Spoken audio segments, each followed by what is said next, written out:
My name is Rachel Playfair. I'm from Canada, but I've been living here in and around Barcelona for the last 15 years. Jacob from Rasmussen from Denmark, from the Ministry of Education.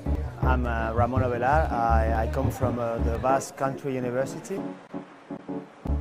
Gibson Varghese, I'm from India. Yo soy María de los Ángeles Castro, trabajo en Turín, en Itàlia. Soc Jordi Blanc, soc el responsable de l'ensenyament a distància del Departament d'Educació.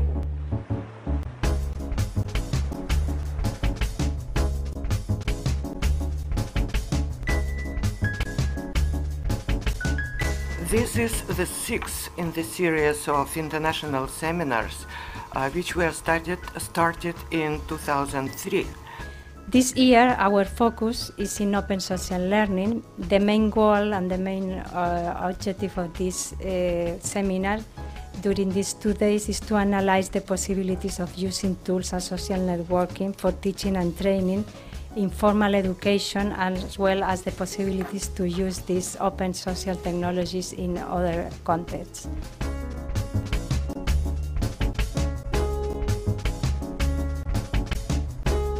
I was invited to come here to present, and it was an opportunity to return to Barcelona, which I was happy to do. And it gave me an opportunity to meet with people that I've met here before, and to meet with new people, and to talk about open educational resources, which is an interest of mine, so I was happy to do it. When I saw that my friends Stephen Downes and George Siemens were going to be here, I thought, yes, party. But no, we think alike, and we cross-fertilize each other's ideas. And there's something about being there in person. It's just magic. So I've learned a lot.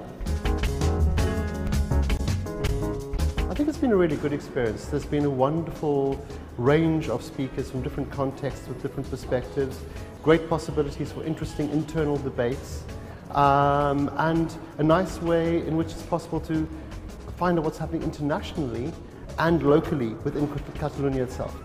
I saw some new projects this time, which I liked. I got an update on what the Open University is doing in Britain, which I'm always happy to have, and also the initiatives that are happening here, as well as meeting again. I saw Tony Carr from South Africa. It was nice to see him again. I haven't seen him for a number of years, and just people I've known online and offline over the years who are interested in similar issues, and this was a really good gathering of people who know their stuff in the field, so I was very happy to be a part of that. Well, I told Emma that I thought this was dynamite. I mean, I judge things by how much I learned, and I learned a whale of a lot just talking with people and sort of looking into their viewpoint, seeing where they are. There are a lot of us who are thinking along parallel paths. We have different vocabularies to describe it, and now that we can sort of mesh up our languages, it makes it much better. I was speaking with some of our colleagues during the lunchtime, and we were trying to see how many conferences and meetings we have been in the last 30 years or 40 years. We have been in scores of them. I think we have been in 500, 600, 800, I don't know how many, and this was one of the more exciting ones.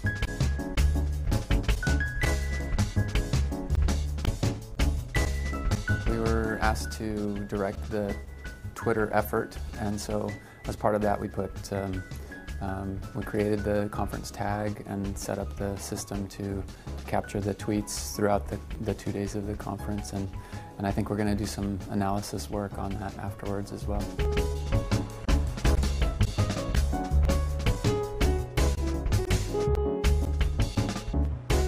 The question is, and this question is going to be explored in our seminar, is how to design internet-based environment conducive to creativity, collaboration, and learning. Well, we'd probably stop calling it learning by that point, because it's just how do we improve our lives, and how do we be more productive, and how do we form deeper relationships with people. So, eventually, this is just going to be the way that it is.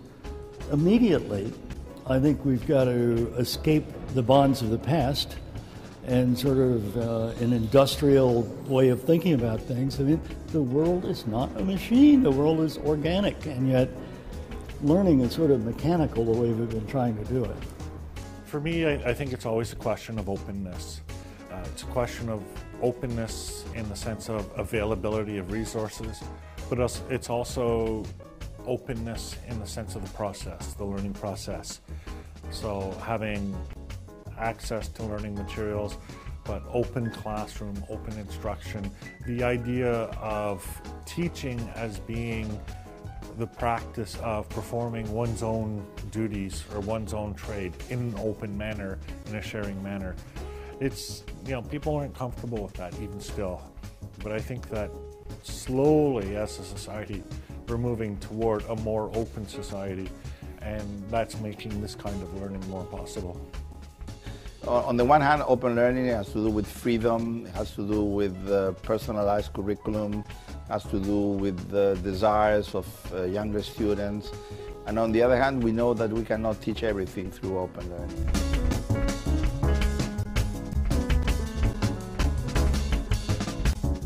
Well, there's a number of issues. The first is the distinction that's currently made between formal and informal learning.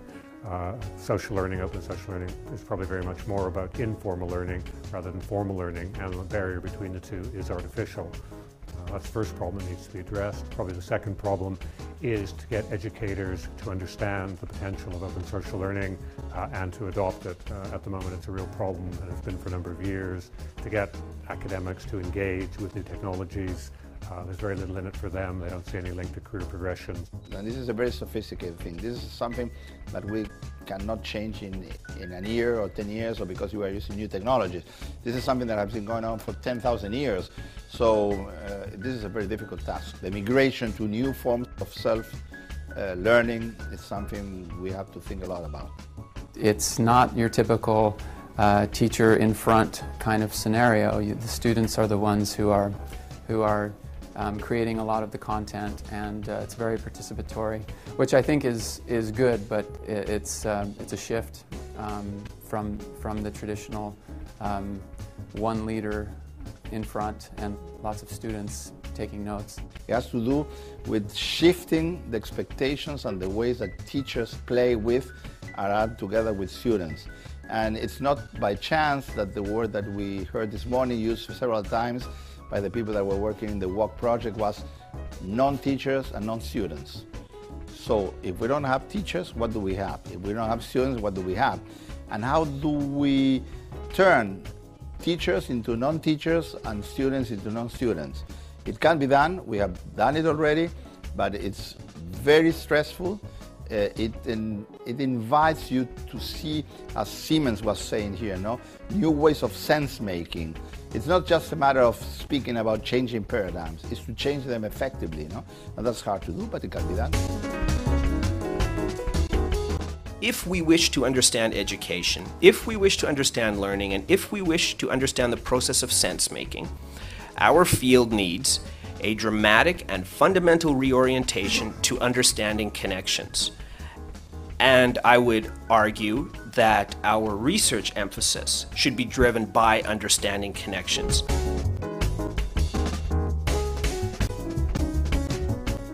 You can't just give people resources and think, oh, they'll magically be now learned people. I mean, we tried that with television, with television programming, and we used to hear over and over. The idea of having a tightly integrated set of tools like blogs and wikis and forums is very compelling for specific learning tasks, but to think that students are going to engage socially in those environments is silly. It won't happen, and those tools can just be used as part of a wider social networking environment. A community for its own sake is quite difficult to sustain, and I must admit I'm a little bit skeptical about completely self-managed communities that we were talking about earlier. I think that the role of a facilitator in keeping a shared project, keeping a question, keeping a focus going is important.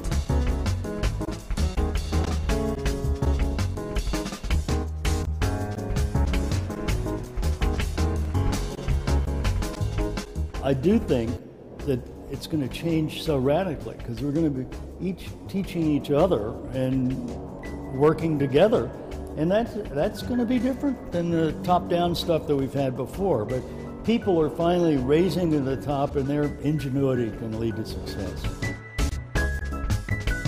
Open learning has not to do, it's not a pedagogy, it has not much to do with thinking of better ways of training or of teaching, but it has to do with something very different, which is new ways of learning and self-organized learning and shifting the role of the traditional teacher.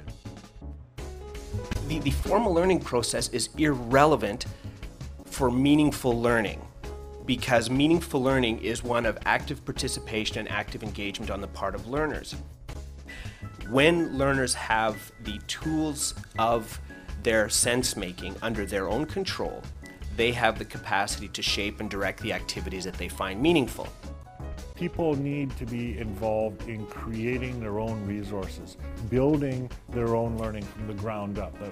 Us making the resources won't do the job.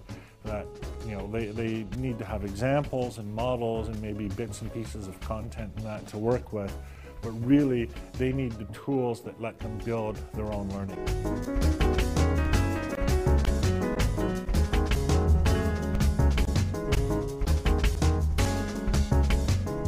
That I think one of the important things about open content for people in the global south, to use that term broadly, is it's an opportunity to put our content online. Because if you do an analysis of where the content is coming from, there is a serious inequity in the system. So one of the reasons that we want to do this is people are producing content, but they are not making it known. The gap is always growing, because there's always a gap, whether it's broadband getting faster at an accelerating rate in, say, Western Europe or the States compared with Africa, or whether it's a new range of tools. By the time our colleagues in Africa have mastered many of the Web 2.0 tools, we'll be on to Web 2.5 or perhaps 3.0. The gap, I don't think, is ever going to be very quickly narrowed in the short term. Why a laptop? Why not a particular high-end cell phone that can do everything that a laptop can do, and maybe with a fold-out keyboard or some kind of device for viewing content or something like that? I think we also have to be imaginative in how we think about these things. Do you know what percentage of the world's population has cell phones? I think at the beginning of this year it was something like 63% of the world's population. It is extraordinary. And in fact, the figures about Africa vary quite a lot. It's quite difficult to get accurate figures. But certainly amongst students, I think we can say it's almost 100%.